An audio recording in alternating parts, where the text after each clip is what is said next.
बच्चों, कैसे हैं आप लोग? आई होप आप लोग सभी बात ठीक होंगे, अच्छे होंगे और अपनी पढ़ाई कर रहे होंगे। चलिए, साइंस का ही एक और टॉपिक लेकर मैं आपके सामने डिस्कस करना चाहता हूँ और बिना कोई बात किए हुए, डिस्कशन किए हुए आगे बढ़ते हैं। हाँ, एक बात ज़रूर आपसे कहूँगा, जिन लोगों ने इस चैनल को सब्सक्राइब नहीं किया है वो इसको सब्सक्राइब कर दीजिए पहले, ठीक है ना, जिससे आप लोगों को ये क्या हो, सारे टॉपिक्स के नोटिफिकेशन मिलते रहें और सारा मटेरियल आपके पास पहुंचता रहे, ठीक है ना। तो सब्सक्राइब कर दीजिए। चलिए आगे आते हैं। अब अगला चैप्टर हम पढ़ते हैं, डिस्कस करते हैं श्यानता या विस्कोसिटी। विस्कोसिटी देखिए, श्यानता किसे कहते हैं और एक इसकी परिभाषा देख लेते हैं कि किसे कहते हैं श्यानता। द्रव की दो परतों के बीच एक ऐसा बल कार्य करता है जिसमें उसकी गति का विरोध होता है। इस गुण को ही हम श्यानता कहते हैं। फिर से सुनिए, द्रव की सतहों के बीच लगने वाले बल के कारण उनकी परतों की जो गति होती है उसका विरोध होता है। इस विरोध के गुण को ही श्यानता कहते हैं। क्या मैंने बताया? द्रव की दो या दो से अधिक परतों के बीच उनकी गति का विरोध करने की प्रवृत्ति को श्यानता कहते हैं। समझ में आया होगा क्या कहलाता है श्यानता? दो सतहों के बीच द्रव को अगर हम ऐसे पानी में, बाल्टी में पानी है और उसको हम ऐसे ऐसे मूव करा दें, देखते हैं कि वो थोड़ी देर बाद घूमते घूमते शांत हो जाता है।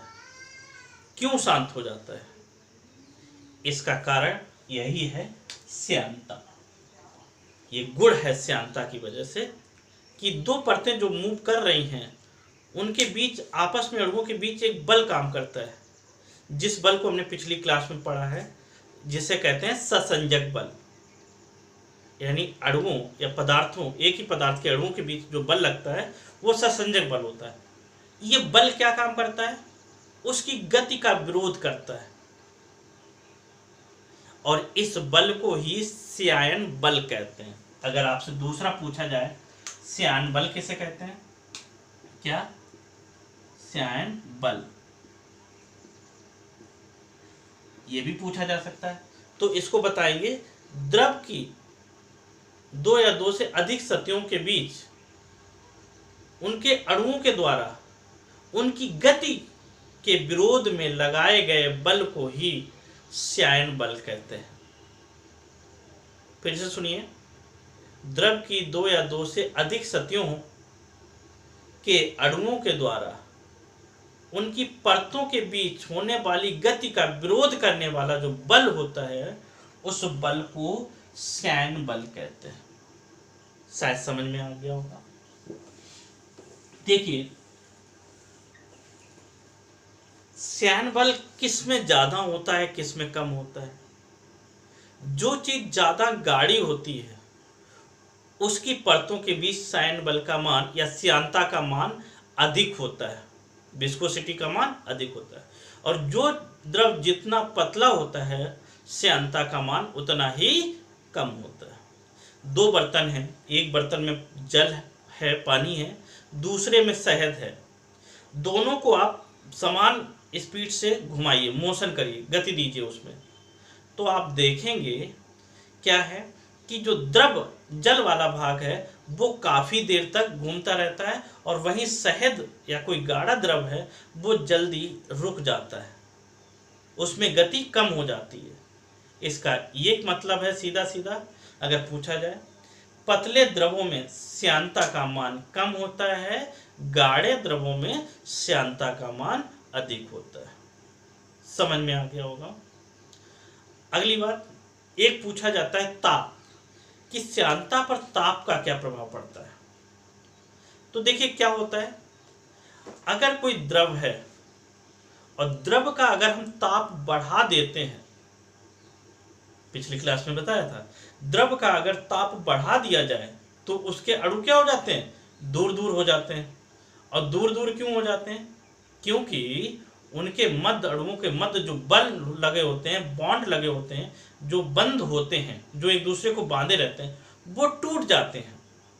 और जब वो टूट जाएंगे तो जाहिर सी बात है कि बल कम लगेगा, अर्थात ताप बढ़ाने पर द्रव की विस्कोसिटी का मान कम हो जाता है, श्यानता का मान कम हो जाता है। वहीं दूसरी तरफ अगर गैसों की बात की जाए कि ताप बढ़ाने पर गैसों की श्यानता पर क्या प्रभाव पड़ता है, तो ताप बढ़ाने पर गैसों की श्यानता, विस्कोसिटी बढ़ जाती है। ध्यान रखिए, द्रव में कम होती है और गैसों में बढ़ जाती है। ये ताप का प्रभाव है, यानी कि क्या देखा, ताप का प्रभाव किस पर, श्यानता पर। तो हमने पहला पॉइंट देखा, द्रवों का ताप बढ़ाने पर श्यानता कम हो जाती है, कम हो जाती है। वहीं गैसों में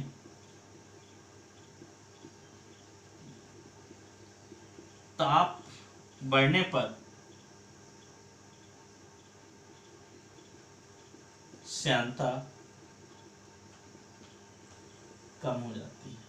बहुत पूछा जाता है, आप लोग ध्यान से देखते जाएंगे। क्या बताया कि ताप बढ़ने पर श्यानता पर क्या प्रभाव पड़ता है, तो ये है।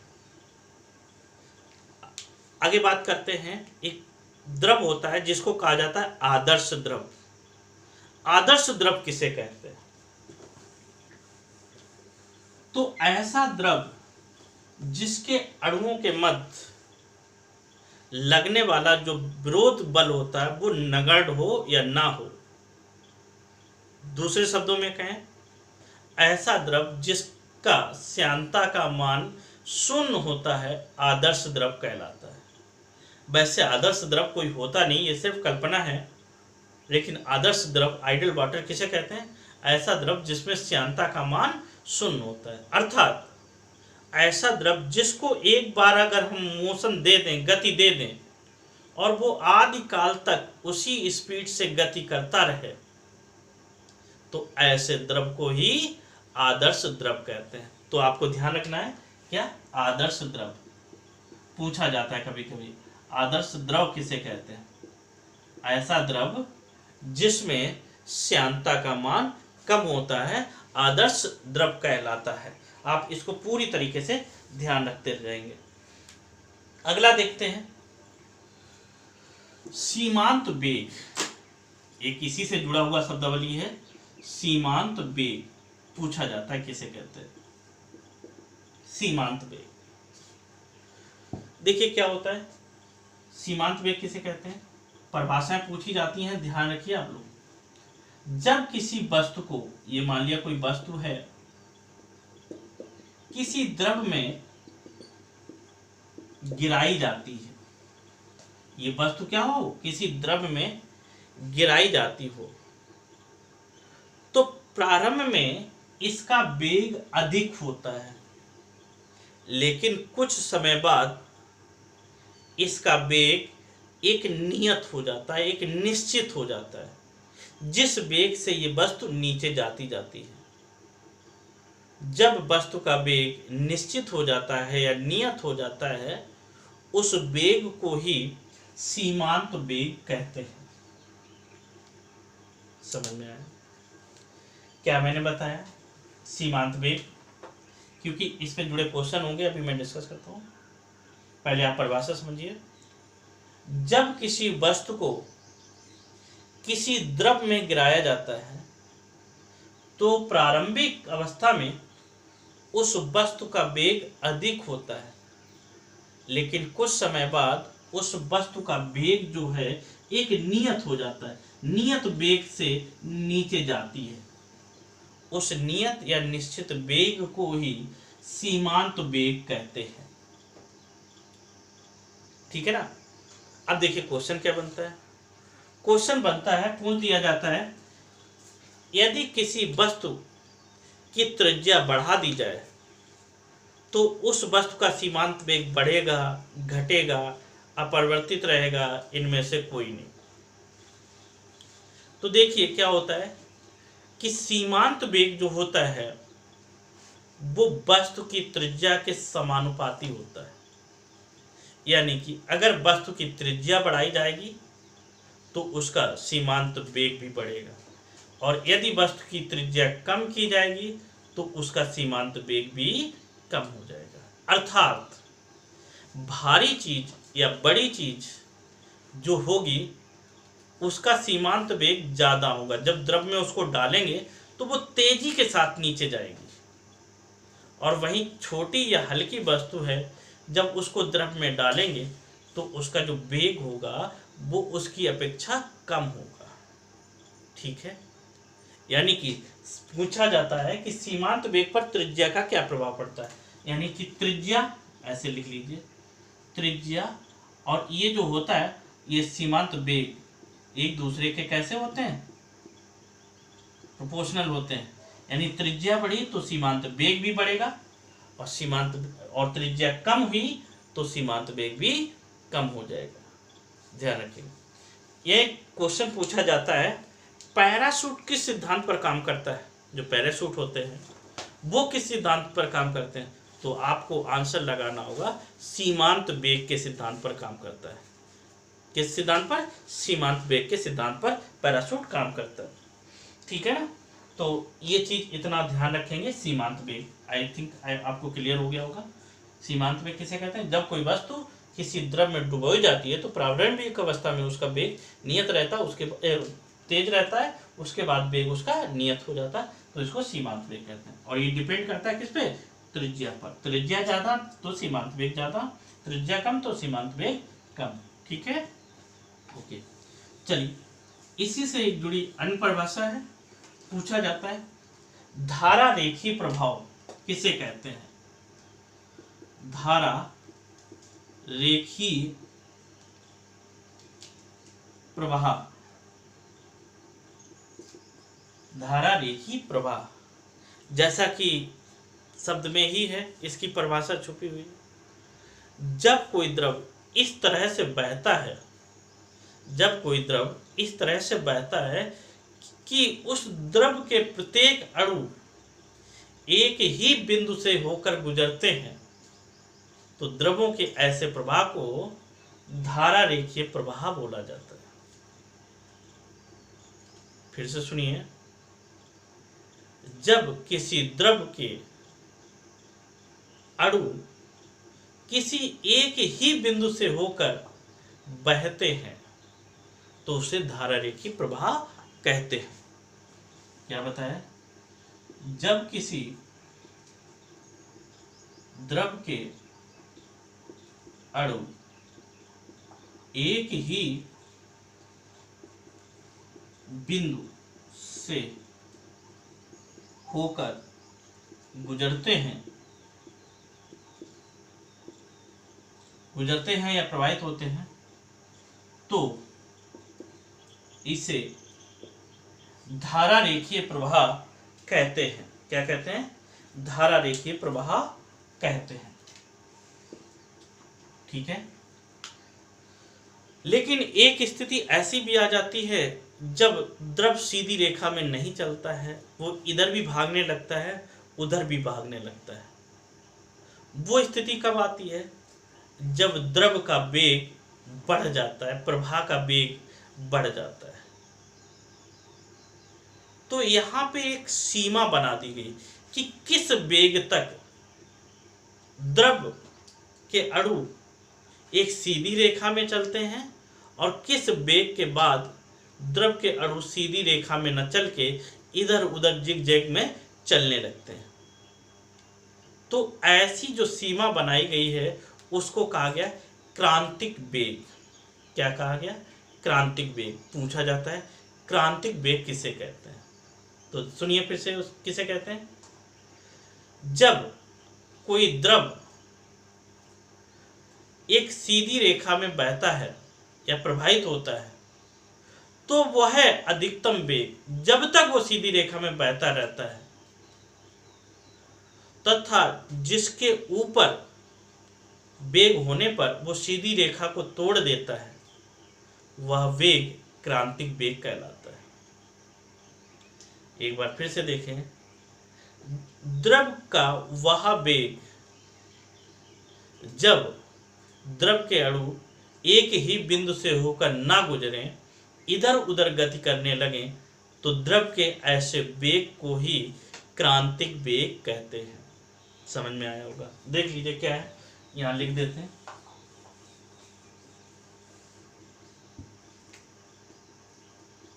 क्रांतिक वेग। जब कोई द्रव ये बह रहा है, ऐसे सीधी रेखा में बहता चला जा रहा है, लेकिन अगर इसका वेग बढ़ा दिया जाए, क्या कर दिया जाए? वेग बढ़ा दे। जब वेग बढ़ जाता है तो ये द्रव क्या होगा? एक ही बिंदु से ना गुजर कर इधर इधर कहीं पे भी ऐसे जा सकता है। ये जब इधर उधर चला जाता है, वेग जैसे ही बढ़ जाता है, तो इस बढ़े हुए वेग जिसके ऊपर द्रव एक सीधी रेखा में ना चले, क्रांतिक वेग कहलाता है। क्या कहलाता है? क्रांतिक वेग कहलाता है। ठीक है ना? यानी कि सीधा सा आप ध्यान रखिए, क्रांतिक वेग के बाद द्रव सीधी रेखा में प्रवाहित होना बंद कर देता है और उसके नीचे का जो वेग है जिसपे ये बहते रहते हैं एक ही बिंदु से, उसको धारा रेखीय प्रवाह कहते हैं। एक बहुत ही इंपॉर्टेंट परिभाषा है या पॉइंट है बर्नौली प्रमेय। पूछा जाता है ये क्या है बर्नौली प्रमेय? इसी से जुड़ी हुई है, श्यानता से और द्रव से। देखिए क्या है बर्नौली प्रमेय।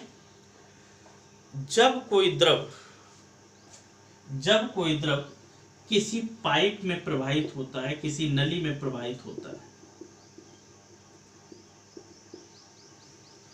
जब कोई द्रव किसी नली में या पाइप में प्रवाहित होता है तो उस नली के प्रत्येक क्षेत्र पर स्थित ऊर्जा, गतिज ऊर्जा तथा दाब ऊर्जा तीनों के योग का मान नियत होता है, नियतांक होता है। फिर से सुनिए क्या है बर्नौली ने क्या बताया। जब कोई द्रव किसी पाइप में या नली में प्रवाहित करता है तो नली के प्रत्येक क्षेत्र पर, हर एक क्षेत्र पर कौन सी? दाब ऊर्जा प्लस स्थित ऊर्जा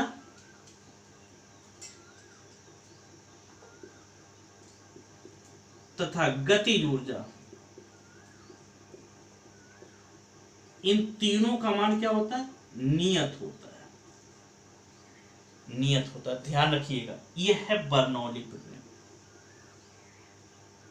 दूसरा इससे कॉन्सेप्ट ये निकाला जा सकता है, क्या निकाला जा सकता है कि धारा रेखीय प्रवाह में जब ये नली में बह रहा होता है, जहां पर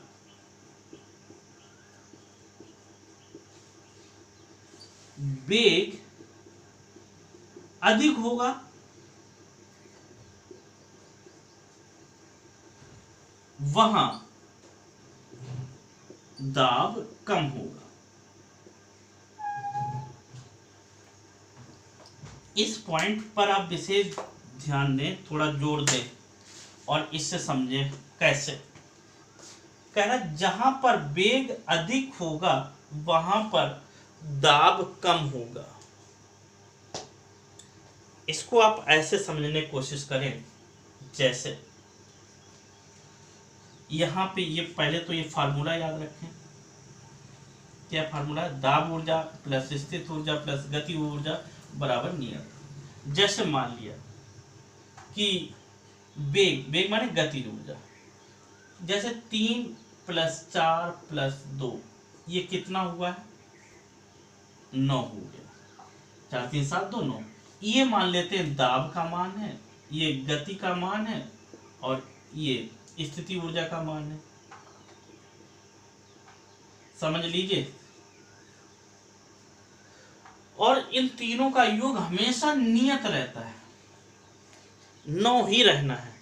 अगर वेग अधिक हो जाए, अगर वेग इसको अधिक कर दें हम, ये 4 की जगह इसको हम अगर 6 कर दें और यहाँ पे हमें 9 ही रखना है, तो इसका दाब क्या करना पड़ेगा? हमें कम करना पड़ेगा। ये कितना हो जाएगा? 1 करना पड़ेगा, तभी तो 6 और 3 9 होगा। आप शायद समझ पा रहे हो, बार बार समझने की कोशिश करिए थोड़ा, कि यहां पर नियत रखना है, एक निश्चित वैल्यू ही रखनी है। जो बर्नौली बताते हैं कि तीनों का योग हमेशा एक निश्चित रहता है हर एक जगह पर। तो अगर कहीं स्थित ऊर्जा कम हो जाएगी तो गति ऊर्जा बढ़ानी पड़ेगी या दाब बढ़ाना पड़ेगा। अगर कहीं दाब कम हो जाएगा तो गति बढ़ानी पड़ेगी।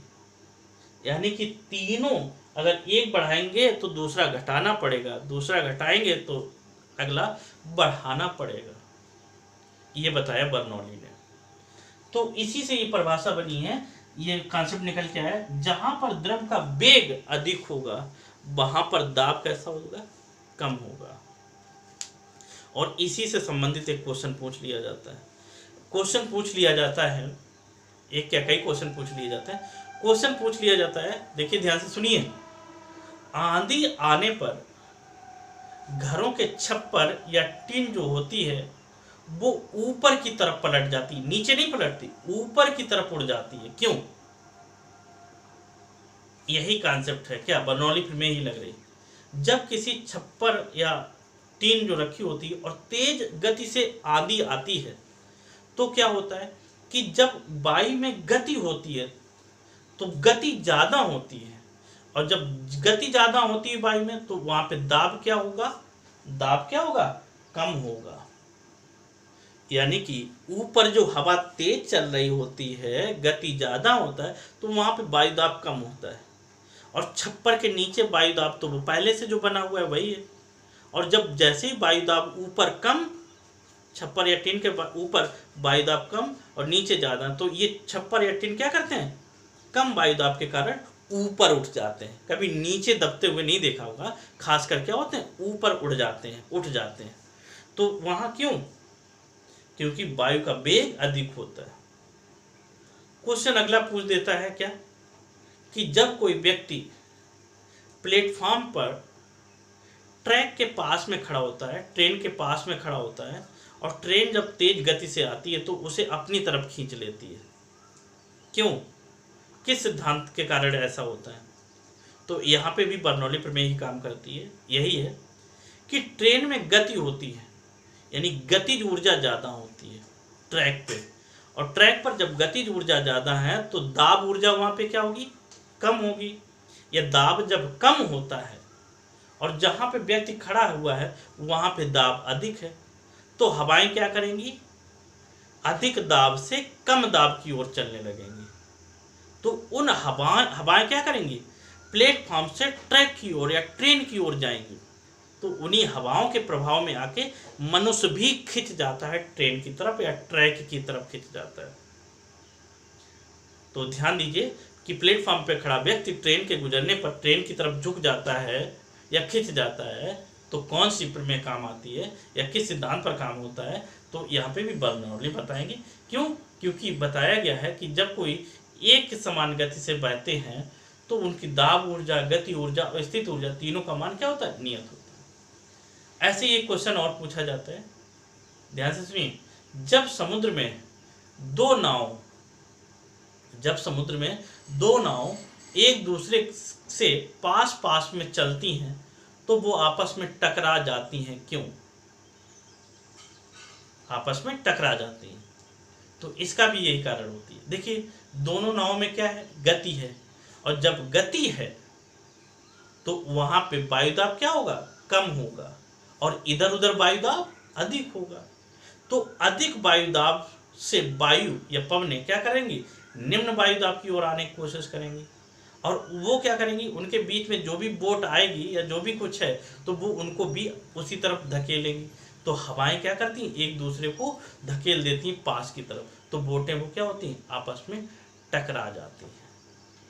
आप इस सिद्धांत को समझ लीजिए, और जितने भी क्वेश्चन जैसे भी बना के पूछे, जब आपको ये कॉन्सेप्ट क्लियर होगा तो आप तुरंत हर एक क्वेश्चन का जवाब आसानी से दे सकेंगे। तो इसको हम क्या कहते हैं? इससे कहते हैं बर्नौली प्रमेय या बर्नौली का सिद्धांत, जिस पे क्वेश्चन पूछे जाते हैं।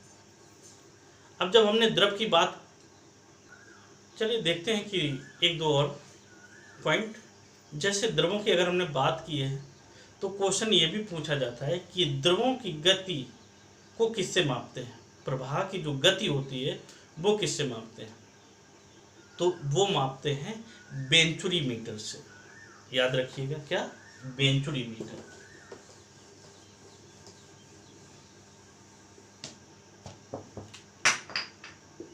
वेंचुरी मीटर क्या बताया? वेंचुरी मीटर से क्या मापते हैं? द्रवों के क्षैतिज प्रवाह की गति को मापते हैं।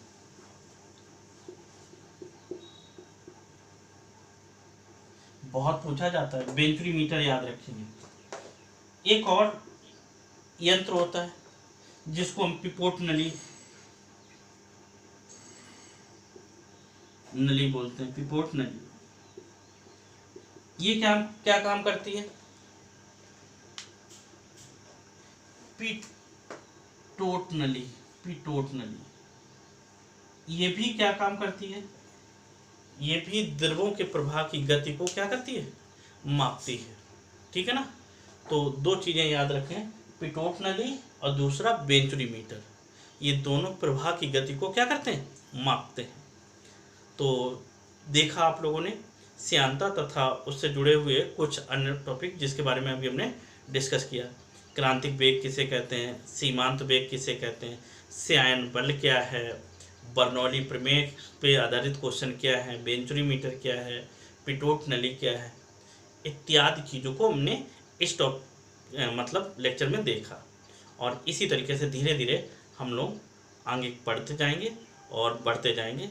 ठीक है ना? आप लोग पढ़ते रहिए, रिवीजन करते रहिएगा, और हाँ, इस चैनल को सब्सक्राइब जरूर कर दीजिएगा। मैं फिर से आपके सामने बहुत जल्दी उपस्थित होता हूँ। ठीक है ना? Thank you very much.